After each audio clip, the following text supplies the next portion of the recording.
কোলাঘাটের বলাকা মঞ্চে তীব্র প্রতিবাদে জনপ্রতিনিধিরা, কিন্তু কেন? কোলাঘাটের বলাকা মঞ্চে তীব্র প্রতিবাদ, জনপ্রতিনিধিরা চিৎকার চেঁচামেচি।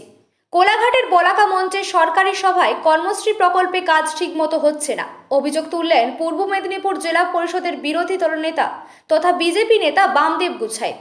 সঙ্গে সঙ্গে উপস্থিত শাসক দলের জনপ্রতিনিধিরা চিৎকার চেঁচামেচি শুরু করে দেন। সভায় তখন উপস্থিত ছিলেন রাজ্যের গ্রামোন্নয়ন মন্ত্রী প্রদীপ মজুমদার, গ্রামোন্নয়ন দপ্তরের সচিব পি উলগানাথন, মন্ত্রী বেচারাম মান্না, মন্ত্রী শিউলি সাহা, পূর্ব মেদিনীপুরের জেলা শাসক পূর্ণেন্দু কুমার মাঝি সহ একাধিক আধিকারিক। তবে বৈঠকে গন্ডগোলের অভিযোগ মানতে চাননি মন্ত্রী শিউলি সাহা।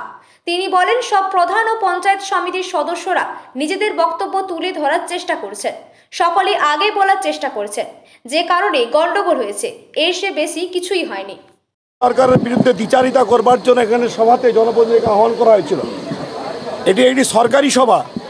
এই সরকারি সভাতে এখানকার রাজ্যের মাননীয় মন্ত্রীরা তারা যেভাবে সংবিধান বহির্ভূতভাবে সংবিধানের কথা না বলে যেভাবে পার্টিবাজি করে গেলেন, তার আমরা তীব্র ধিক্কার জানাই।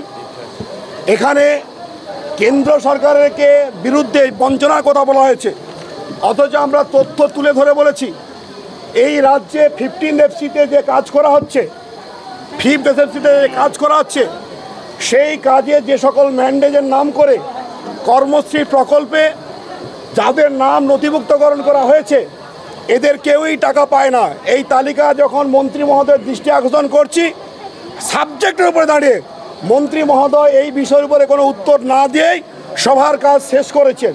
স্বাভাবিক কারণে আমরা এই সভার সাফল্য না দেখে আমরা সম্পূর্ণ উদ্দেশ্যপ্রণোদিত ভাব আমরা আপনাদের সামনে তুলে ধরলাম। আমরা এই সরকারের বিরুদ্ধে তীব্র প্রতিবাদ জানাই। চিৎকার হচ্ছিল আমরা এই কর্মশ্রী প্রকল্প, দেখুন এখানে এই প্রকল্প 15 এফসিতে কাজের একটা প্রকল্প। এখানে যে সংখ্যক টেন্ডার দেওয়া হয়, এর এগেনস্টে যে ওয়ার্ক অর্ডার প্রধানরা দেন, সেই ওয়ার্ক অর্ডারে কম্প্যাক্ট অর্ডার দেওয়া হয়। সেখানে কর্মশ্রী প্রকল্পে মেটেরিয়ালসের পাশাপাশি কম্প্যাক্টের মাধ্যম যে লেবারদেরও কাজ করার কথা, যেখানে কোনো পেশালি কোনো রূপ কোনো কর্মশ্রী প্রকল্প বলে কিছু নেই, সেখানে ভুয়ো প্রকল্পের নাম করে নাম তোলা হচ্ছে, তার এগেনস্টে মন্ত্রী কোনো উত্তর দিলেন না। এই নিয়ে বিরোধী দলের আমরা যারা বিরোধী দল, আমরা মন্ত্রীর কাছে সদর্থক উত্তর চাইছিলাম। তখন এই উত্তর দেওয়া তো দূরের কথা, শাসক দলের যারা জনপ্রতিনিধি ছিলেন তারা এর বিরুদ্ধে প্রতিবাদ করছেন। 100 দিনের টাকা না পাওয়ার মূল কারণ রাজ্য সরকার যথোপযুক্তভাবে উত্তর দিতে পারেননি, তার তথ্য পরিবেশন করতে পারেনি, তাই টাকা পাননি। স্বেচ্ছায় কেন্দ্র সরকার টাকা দেয়নি, কেন টাকা পায়নি আমরা প্রশ্ন করতে চাই রাজ্য সরকারকে। তাই এই বিষয়টি আপনাদের দৃষ্টি আকর্ষণ করলাম। আমার নাম বামদেব গুছাইত, আমি পূর্ব মেদিনীপুর জেলা পরিষদের বিরোধী দলনেতা। দেখুন, সময় হয়ে গেছে, এমনি বর্ষা বাদলের দিন, বাজ পড়ছে, বর্ষা হচ্ছে, ঝড় হচ্ছে।